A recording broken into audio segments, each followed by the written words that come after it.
What's going on, guys? This is Rob, and we are back with Weapons of Vengeance, part of the Fall of X event, and we are picking up with the character of Bram. Now, for those of you guys who are following this story, you know that it jumps back and forth between the past and the present. And all we really know is that years ago, Bram was introduced to us as a kid who was possessed by some kind of a demon, and that in the modern era, he's traveling around the world and killing mutants wherever he finds them. So jumping back to the past, what we end up doing is picking up with Bram, where he's brought to really like an old folks home, right? Hospice and home care.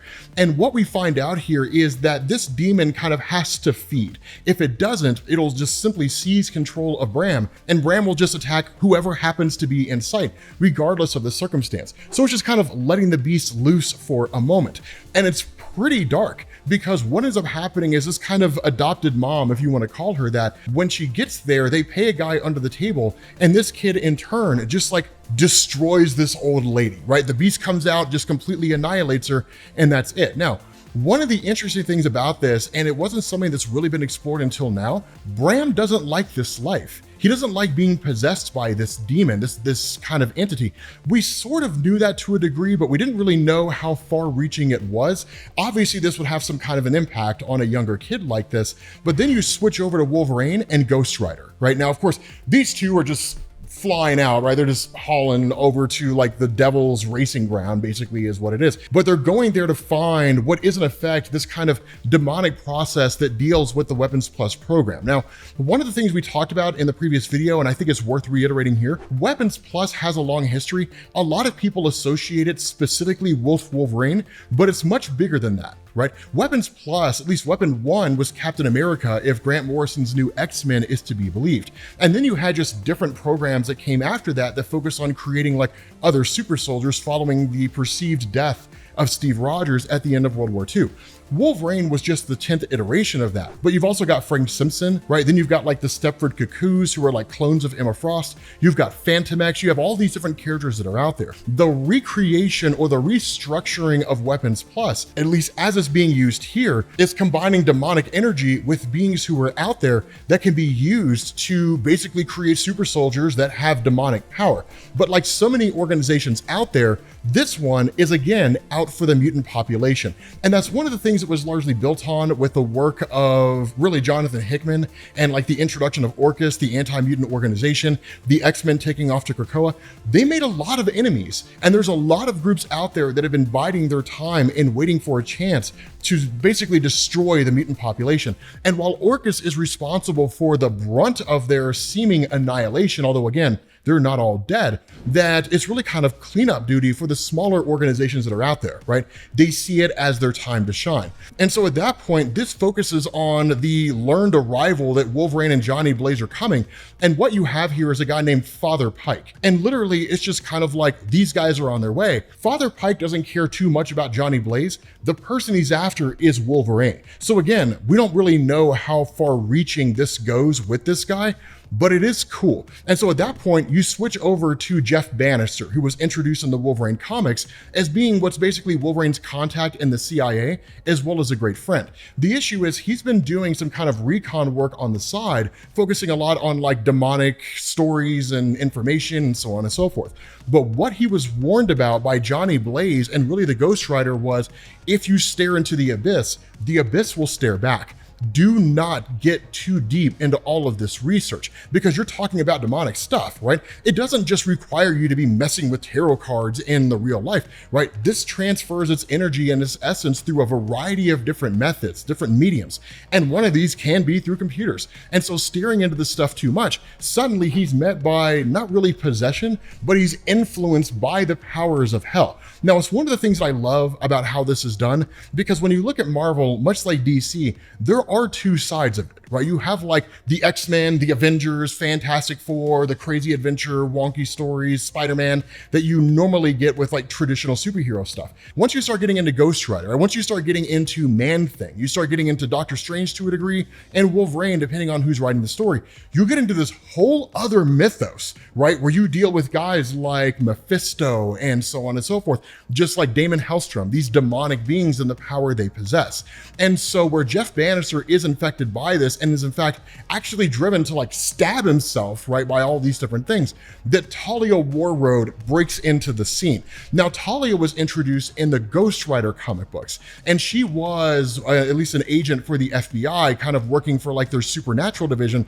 Ultimately, they parted ways, but she has kind of been like the sidekick, so to speak, and I use that term loosely for lack of a better word, but she's been a kind of sidekick for Johnny Blaze, joining him on his journey as he's trying to destroy all the different demons that exist out there in the world that basically rose up during his absence. But it is cool to see that she's involved here. And in fact, she even gives Jeff Bannister a little bit of a kind of concoction that helps to keep these demonic forces at bay, basically push him back, prevent him from being possessed. And then she kind of warns him, like, do not delve too deep into this stuff, right? You're like an amateur here. You don't know what you're getting into. Who knows what you could unleash out here into the world? It's not for the faint of heart, right? So you don't really get a whole lot with her. It's really her just kind of issuing a warning and then seemingly sticking around. But you transition to Wolverine and Johnny Blaze once they get into the facility itself.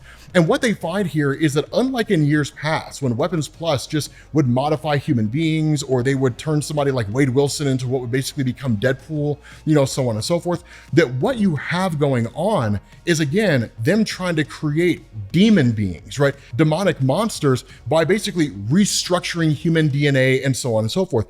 It doesn't really seem to work, but as they're making their way through here, suddenly they're hit by the helmets of Weapons Plus. These are basically training helmets. They would throw them on the heads of people who were basically being subjected to like mental conditioning. That's why Wolverine says like, not again, because it's what they did to him when he was part of Weapons Plus. It's a way to shut their minds down, but also force them to see things that aren't there and so on and so forth. And so what we end up doing is picking up with Bram in the Weapons Plus laboratory in the here and now. And he's still much older and he still shuns his possession here. Not only that, we actually get a name for the being that he's possessed by, which is Bagra Ghul. Now, Bagra Ghul is wholly introduced into this. As far as I'm aware, there's never really been a presence for his character in Marvel Comics before. My initial thought is that it was Demon Bear, right? Like, they look almost exactly alike. It seems like Bagra Ghul manifests more as a bear than anything else, but it may just be because of the kind of terror that it instills in humans who see it. We don't really know the whole motivation,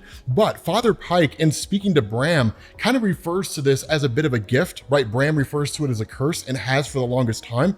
And even Father Pike says, we gave you the opportunity to be part of an army. You have done what we asked of you, but only with the greatest reluctance. So we have enlisted a more worthy soldier to take your place. Now, where Bram recognizes Wolverine, if for no other reason than the encounter that they had when he was younger, Father Pike talks about how Wolverine has a reputation, but he doesn't really understand the relationship between Bram and Wolverine, which is to say, they know each other, or at least they've met at some point in time. But what they do here is they create a kind of process to allow this demonic transference. And it's one of those things where when Bram asks, like, will I be myself again? The response of Father Pike is, there will be no more pain. That I can promise, right? So seemingly, they're going to kill Bram off.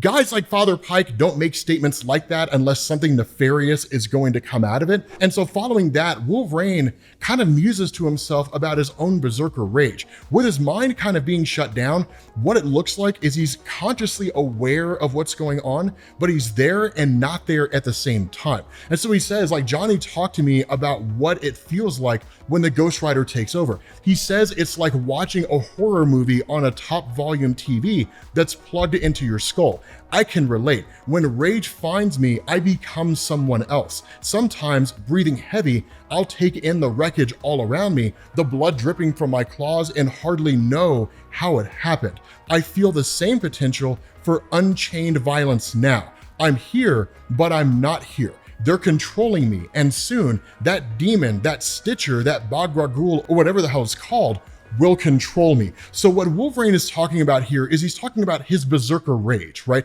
That whenever Wolverine finds himself in a heightened state of duress and loses control, quote unquote, his madness takes over. He becomes an animal. And it's the reason why whenever Wolverine goes into a Berserker rage and the X-Men realize what's happening, unless someone like Xavier or Jean Grey's there that can use their telepathy to like calm him down, everybody gives him a wide berth because he does not differentiate between friend or foe.